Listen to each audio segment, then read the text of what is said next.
42ના ભાગમાં આપણે ઓલી વાત અધૂરી જ લઈ લઈએ પૂરી. એટલે જેને એમ લાગે કે આપણે આ વસ્તુ જોઈ છે, એટલે જે સમાધિવાળા હતા ને એ બધા એને કહે કે અમારા હાટો આ લેવજો ને, અમારા હાટો લેવજો ને.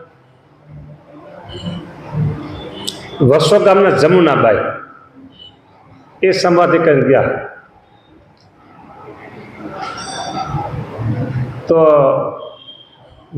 સ્નાન કર્યા પછી શરીર લૂસવાનો રૂમાલ હોય ને, તો રૂમાલ એ રૂમાલ મારા જ રાખતા. બરાબર. ત્યાં જમુનાબાઈ સમાધિ કરી ગયા એટલે મહારાજ કે લ્યો જમુના આ રૂમાલ તું લઈ જા.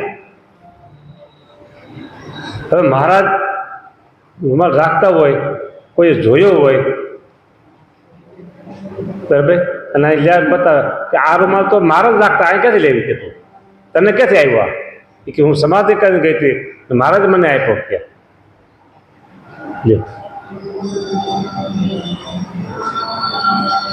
મહારાજ પાસે એમાં રૂમાલ જોયો હતો કે તું લેવી કે. આમ ઘણી બધી વસ્તુઓ જુદા જુદા ભક્તો બધા લાવતા.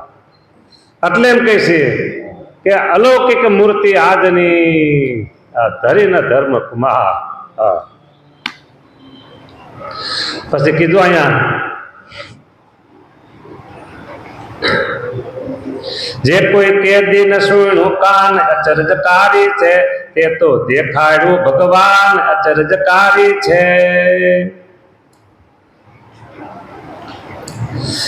અલૌકિક વસ્તુ આવે લોકે અચરજકારી છે, તે તો જનસહુ અવલોકે અચરજકારી છે. અલૌકિક વસ્તુઓ અહીંયા આવે.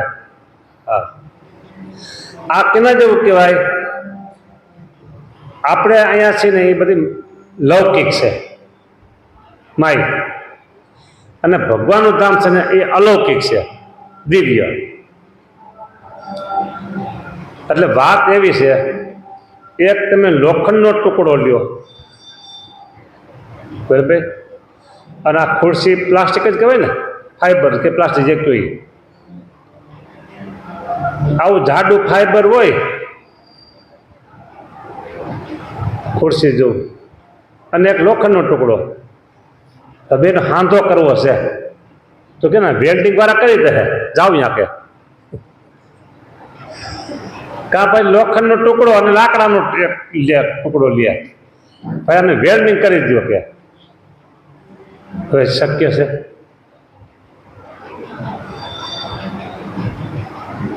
ગમે તેવા વેલ્ડિંગના માસ્ટર હોય ને તો એ એમ કે ભાઈ તારે લાકડાનો ટુકડો લઈ જા, મારી પાસે 2 લોખંડના ટુકડા એ હાંધો કરી તારે જોઈએ એવું કરી દો.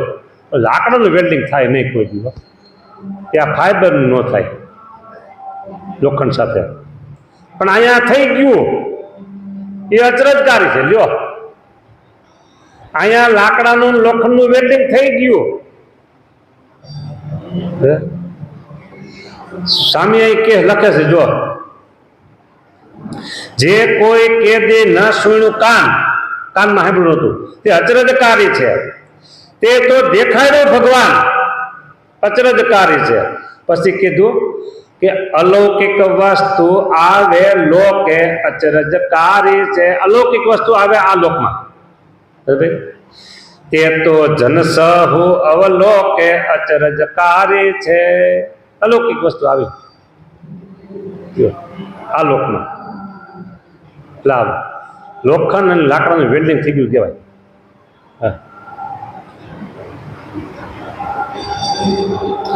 અસન વસન સુંદર માળા અચરજકારી છે, પ્રસાદી દાળ રોટા રૂપાળા અચરજકારી છે.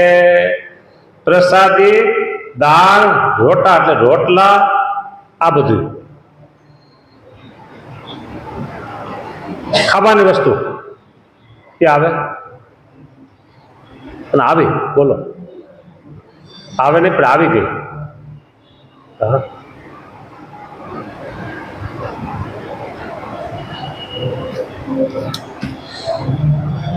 એક બાઈ સત્સંગી મહિલા, હવે રીંગણા જેવું કંઈક સુધારતા હશે, ખબર નહીં કઈ, ગમે તે હોય જીવાત દેખી ખાવાની વસ્તુમાં, ખાવાની વસ્તુમાં જીવાત દેખી, આવું છે, નથી ખાવું આપણે, હવે ખાવાનું બંધ કરી દીધું, ખાવાનું બંધ કરી દીધું. હા, પછી મહારાજને ચિંતા થઈ, આવ્યા કે મહારાજ આવું બધું. પછી મહારાજે એને દાળ રોટલા આપ્યું, ટાણે ટાણે આપી જાય. ગામડામાં ખેતર કામ કરતા હોય, ખેતર વાળીએ, એટલે બપોરે ભાત જાય, અને રાત ઉપર જ્યાં હોય તો સવારમાં શેરામણે જાય, અને એમ કે સાંજે રોકાવાનું છે તો સાંજનું વાળું જાય. બપોરનું શિરામણ, બપોરનું ભાત, સવારનું શિરામણ, બપોરનું ભાત ને સાંજનું વાળું, બધું જાય ટાણે ટાણે. તે આ બાઈને ટાણે ટાણે ભગવાન આપી જાય. બોલો,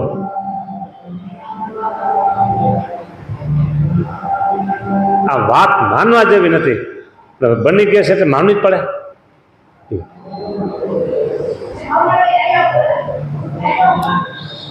હળ તલ લાડુ તોરા હાર અચરજકારી છે. તલના લાડુ હોતે આપે, હાર આપે.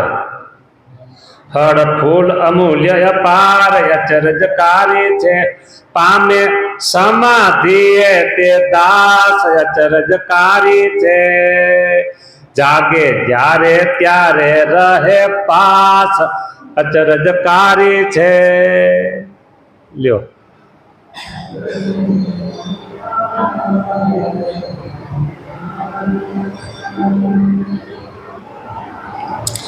જે જે આપે સમાધિ માએ અચરજકારી છે. તે લઈ આવે જન આયે અચરજકારી છે.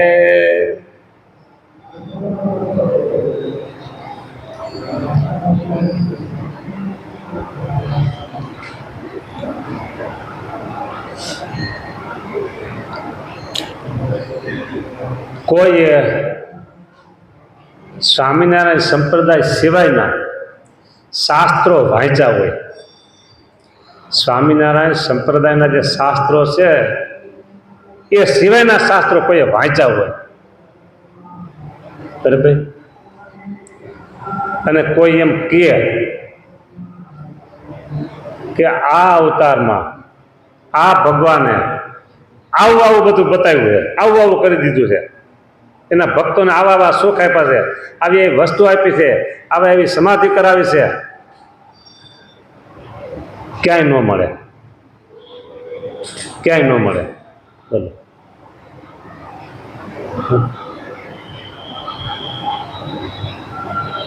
એટલે આપણે કહી દઈએ કે આવા ભગવાન નહીં રે મળે, આવા ભગવાન નહીં રે મળે, નહીં રે મળે કહું, નહીં રે મળે, આવા ભગવાન નહીં રે મળે. અમાયક માયકમાં આવે અચરજકારી છે, એથી અન્ય અચરજ શું કહાવે? આથી બીજું મોટું અચરજ શું? આપણે પેલા કીધું ને કે લૌકિક વસ્તુ અલૌકિક વસ્તુ લૌકિકમાં અલૌકમાં લાવે. અહીંયા એ જ વાત કરી કે અમાયક વસ્તુ માયકમાં આવે, એટલે આ વસ્તુ એવી થઈ લોખંડ લાકડાનું વેલ્ડિંગ. લ્યો, અમાયક વસ્તુ એટલે દિવ્ય, માયકમાં આવે એટલે આલોકમાં. લ્યો, એથી અન્ય આશ્ચર્ય શું બીજું? આનાથી મોટું આશ્ચર્ય શું?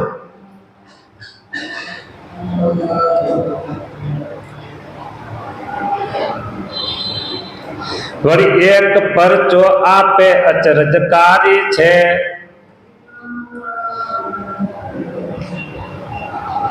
પામે જન પ્રગટ પ્રતાપે અચરજકારી છે. એક પરચો આપે અચરજકારી છે, પામે જન પ્રગટ પ્રતાપે અચરજકારી છે. તે તો કહેતા ન કહેવાય અચરજકારી છે. કેતા કેતા કહેવાય એવું નથી, આવો છે. મોટો હરિમૂર્તિ મહિમાએ અચરજકારી છે. આમ ઘણી વખત છે ને મને એવું થાય કે એક ને એક વાત કરી છે તો હરિભક્તોને ગમતી છે આ બધી, કાંઈ બધી હરિભક્તો કહે કે એક ને એક વાત સામે મંડી પીડા છે, બસ એક ને એક વાતમાં મંડી પીડા છે કે ઓહો આપણે રોજ રોટલા ખાય છે, દાળ ભાત સગવડતા હોય રોજ દાળ ભાત ખાય તો કોઈ દી અભાવ ન થતો, રોટલી રોજ ખાય તો અભાવ ન થતો. હા, સંતદાસ પ્રગટ પ્રતાપે અચરજકારી છે, ગયા જળમાં નાવા આપે અચરજકારી છે, દીધી જળમાં ડૂબકી દાસે અચરજકારી છે, વિશ્રા નરનારાયણ પાસે અચરજકારી છે, ત્યાં 1.5 માસ રહી અચરજકારી છે, ત્યાંથી ખબર આવ્યા લઈ અચરજકારી છે, તે તો અચરજ વાત કહેવાય અચરજકારી છે. આ દેહ એમ જવાય અચરજકારી, જ્ઞાન જવાય શું? હા, વળી ફરી મેલા મહારાજે અચરજકારી છે, હિમાલય ઉલ્લંઘો મુનિરાજે અચરજકારી છે, આવી પથરા નદી ત્યાંય અચરજકારી છે, ઉતરા શ્રી હરિની ઈચ્છાએ અચરજકારી છે, નાહ્યા માન સરોવર ઘાટે અચરજકારી છે, કઈક કારજ કીધા વાટે રસ્તામાં કેટલા કામ કરતા ગયા અચરજકારી છે, એ સામર્થ્ય સ્વામીની અચરજકારી છે, બીજી કહું બહુનામીની અચરજકારી છે. જો આ વાત આપણે પેલા કરી દીધી એટલે હું વાંચી ગયો ખાલી.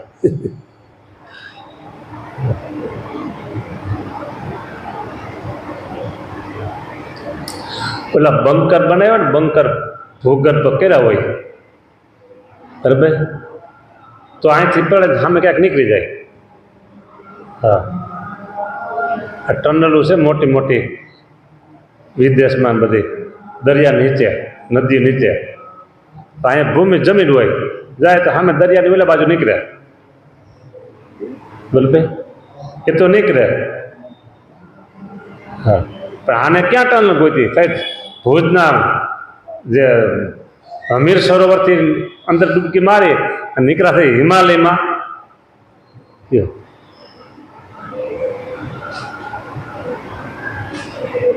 કેટલા કિલોમીટર થાય એ તો ત્યાં નીકળે, સીધા અક્ષરધામ પોગે, તો આ કિલોમીટરની કઈ ગણતરી ન હોય.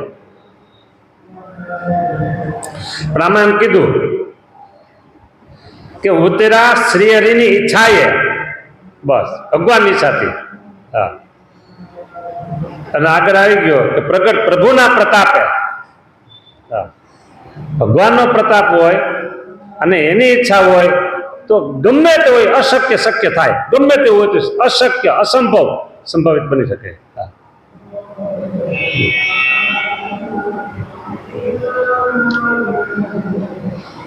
એક સચ્ચિદાનંદ સંત અચરજકારી છે, મહા મોટા સાધુ અત્યંત અચરજકારી છે, તેને રૂંધા ઘરમાં ઘાલી અચરજકારી છે, રાખી ચોકી તાળા આલી અચરજકારી છે. જો આ સચ્ચિદાનંદ સ્વામી ક્યાં ગામના ખબર છે કોઈને? સચ્ચિદાનંદ સ્વામી ક્યાં ગામના? મોડા, અલૈયા મોડા કહેવાય. હા, અને અક્ષરાનંદ સ્વામી એ અહીંયા. હા, મહા મોટા સાધુ, તેને રોઈંધા ઘરમાં ઘાલી, ઘરમાં પૂરી દીધા અને બહાર મારી દીધું તાળું. હા, અને રાખી ચોકી, હો તાળું તો મારતું પણ ચોકી હોતી રાખી. હા, તેમાંથી નિસરી ગયા અચરજકારી છે, તાળા તેમના તેમ રહ્યા અચરજકારી છે, ભૌતિક દેહ અભૌતિક થયું અચરજકારી છે, એ કારણ હરિનું કહ્યું. આ કારણ ભગવાનનું લ્યો.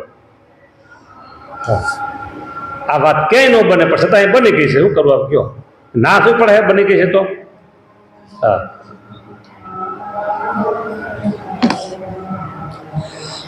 મારા ગુરુ રાજકોટ ગુરુકુલ શાસ્ત્રીજી મહારાજ, એના ગુરુ પુરાણી ગોપીનાથ દાસ સ્વામી, એના ગુરુ ધર્મ સ્વરૂપદાસ સ્વામી ગોખરવાડા ગામના સંબંધીઓ વારે ખરા આવીને લઈ જાય સાદું થવું હતું.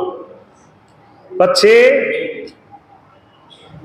ભેસાણ ગામ, ચોડાન ભેસાણ કહેવાય જુનાગઢ જિલ્લાનું, એ લઈને જતા હતા. ત્યાં રાત રોકાણા, બરાબર. હજી સાધુ નહોતા ત્યાં. અને આવું નાનું મંદિર, એ મંદિર અમે જોયેલું નળિયાવાળું. એમાં પૂરે અને તાળું મારીને ઘરે વહી ગયા બધા. સવાર આવે તાળું ખોલે અંદર કોઈ નહીં. નીકળ્યા અહીંથી જુનાગઢ. જુનાગઢના મંદિર ઉપર દરવાજા ઉપર ઉતારા હતા, એ ઉતારામાં નીકળ્યા. લ્યો, આ દૂરની વાત નથી, અમારા ગુરુના ગુરુ લ્યો, બની ગયેલી વાત. હા, એટલે ભગવાનનો પ્રતાપ હોય એટલે બધું થાય. હવે વાત વખાણ ખૂબ કરે, પણ આપણે મોઢામાં કંઈક બે લાડવા મૂકે તો કામના ને. એમ આપણે લાભ એ કે આવા પ્રગટ ભગવાન, આજે કળિયુગમાં પ્રગટ ભગવાન કહેવાય, એ પ્રગટ ભગવાન આપણને મળ્યા છે, એ આપણો મોટો લાભ. એ ભગવાન એમ કીધું તમે મારા, તો આપણે એમ કહે છે તમે મારા. લ્યો, તમે મારા થયા, હું તમારો થયો, બહુ નામી. આ મોટી વાત. એવા ભગવાન આપણે ગુણ ગયા, આવા ભગવાન આવા ભગવાન આવા ભગવાન, એ ભગવાન આપણે મળ્યા છે, એ આપણે મોટા મોટો લાભ. જય સ્વામિનારાયણ.